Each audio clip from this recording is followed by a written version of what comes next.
Bad Aptitude is the first episode of the second season of All Grown Up, and I hadn't expected the characters to look slightly different. Some of them, most of them, have subtle changes, and it's mostly to their hair. And in particular, I think Phil's hair looks awesome, Lil's hair looks awesome, they all look great. So that was something that I didn't expect that I quite enjoyed. And the episode itself is pretty great as well.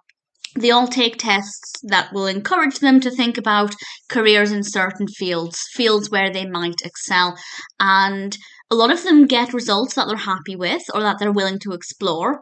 Chuckie becomes a bit of a daredevil, and Lil is looking at planning events, and Tommy is told that he'll be a businessman, which he's not happy about.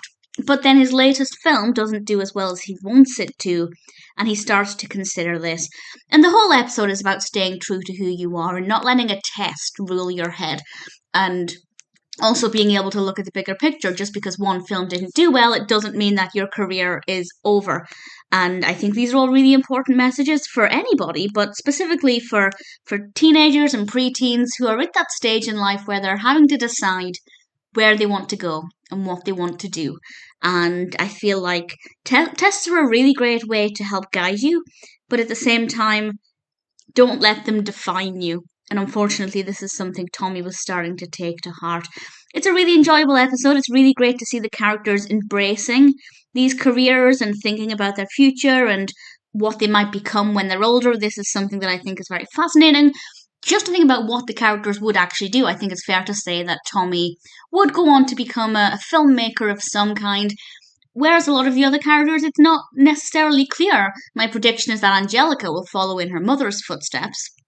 But I feel some of the other characters, it's not necessarily that clear, and it's quite interesting to think of them as being even more grown up. So I really enjoyed that. It's beautifully done. It's got a lot of great messages in, and as I said, visually with the characters with differences to their hair and things, I enjoyed that aspect of it as well. So definitely a really great episode. And a really solid start to season 2. Also, I kind of laughed out loud a little bit when Chaz called Betty middle-aged. He was meant to say she's from the Middle Ages, but he called her middle-aged, which, just her face, the look on her face, it was wonderful. Definitely a really great episode and one that I really thoroughly enjoyed.